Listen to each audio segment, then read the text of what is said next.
GPU prices are tanking, and at the same time, news headlines of the RTX 4000 and RDNA 3 GPUs are popping up every day. So what do? Do you buy a GPU at the current prices, or do you wait a little bit longer and see what's coming next? Well, I think it would be a bit of a shame not to address this because it's kind of been my reality as a content creator around PC components for the last year and a half. Ever since these GPUs launched, they were really hard to get your hands on, almost impossible, and when you could, they were really overpriced. In every build guide, in every GPU review, there's always that disclaimer of if you can actually get your hands on them. So it's nice to have that relief and finally see people being able to build the PCs that they want, but at the same time, I also do feel this kind of lingering hesitation by a lot of people. By no means are GPUs just flying off the shelf. For pretty much any card at any big retailer, you'll see multiple models just sitting there every single day. So starting with Case King over in Germany, for example, we have the white dots here on the graph which indicate the MSRP for each GPU, the colored dots indicating what you can actually expect to pay for them, and then of course the colored lines here indicating how much that pricing is over MSRP. So most cards are still definitely above their listing price.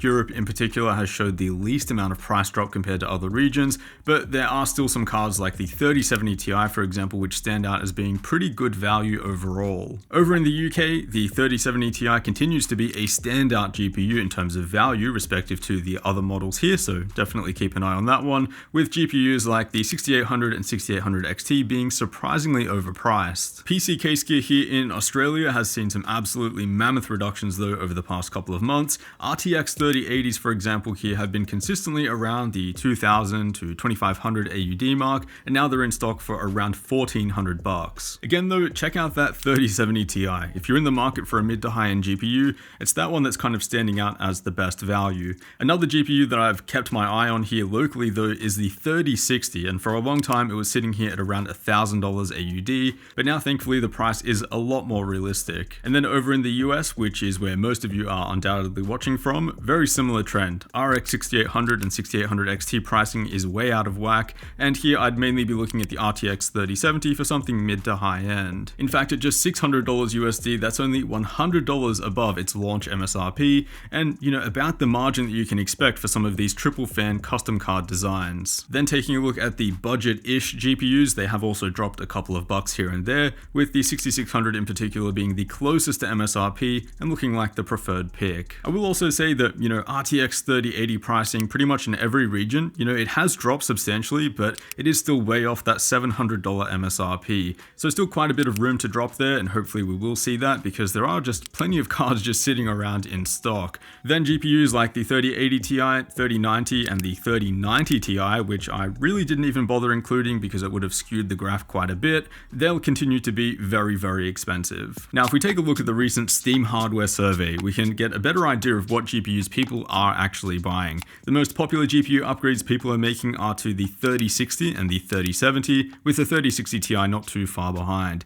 Strangely, we do also see people upgrading to the 2060 and 1060, despite those being much older models. Obviously, the 2060 is still in production, but that 1060 is kind of a weird one, maybe secondhand GPUs. And also a bit of a fun fact here, upgraders seem to be coming from budget Pascal and Turing GPUs like the GTX 1650 and 1050, seeing as those were the largest drops. So you could definitely upgrade. I mean, the prices are looking pretty good, not ideal, but not bad at all. Availability is also looking quite good. You've got different retailers offering different graphics card models. You can kind of take your pick or maybe even go for the cheapest one if you prefer.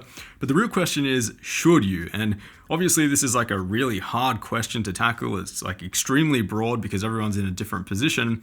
But one thing I kind of want to get out there first is that if you've made it this far, not upgrading your GPU, and we're a year and a half post launch now, did you really need an upgrade? Because I feel like by this point, these GPUs, they feel like they've been out for quite a while. The people that really needed to upgrade probably have done so. They probably stomached the extra cost and just moved on. Now, there's undoubtedly a number of financially irresponsible people that probably also fall into that group, but you get the picture. Most people who really needed an upgrade have probably done so already. So what's left over at this point are people who simply refuse to upgrade without getting a good deal, and people who are new to PC gaming in general. So just something to think about if you're someone who is still hanging for an upgrade after this long, just consider if you really needed an upgrade to begin with. I would also say that you shouldn't fear kind of missing out on these good deals. I know kind of everything has dropped all of a sudden, but it's really been like this for the last month or two. GPU prices are not going anywhere. All of these cards are kind of remaining in stock. So by all means, if you are putting together a new PC,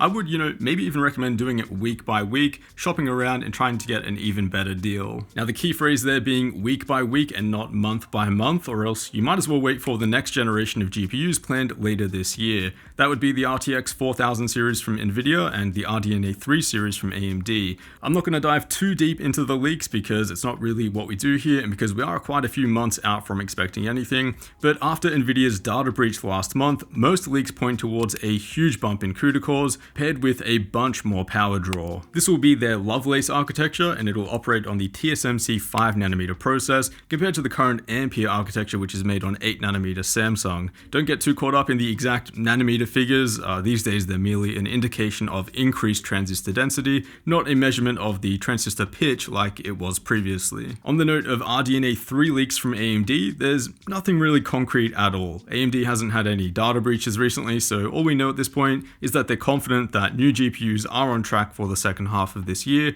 and it's rumored to be on a mix of 5nm and 6nm. Both companies at the moment are reasonably tied when it comes to gaming performance, and it's really anyone's guess what could happen next. Until then, I wouldn't recommend wasting too much energy on speculation, but a good estimate of 5 to 7 months is probably when you can expect these to come out. It's also less likely that we'll see an out of stock era like last time. Nvidia and AMD will hopefully be a bit more prepared this time with more stock and better security, and mining profitability seems to be on a bit of a downward trend, so there's probably less people interested in these upcoming GPUs exclusively for mining. And I also think there's going to be less people in general interested in whatever's coming next, RTX 4000, RDNA 3, because people who kind of upgrade their PC on a 2 to 3 generation cycle kind of maybe have already done so. I mean, there are a lot of people who upgraded to RTX 3000, for example, and I highly doubt they're going to be upgrading again to RTX 4000. Now, if you have decided that you do need to upgrade your GPU, maybe you just want more FPS or you wouldn't mind faster render times,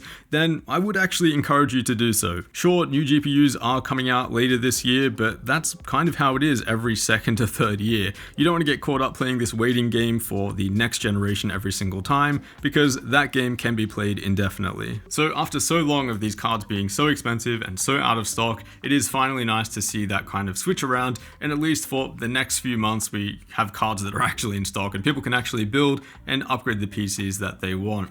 If you are interested, I will leave some links down below. As always, a huge thanks for watching, and I'll see you all in the next one.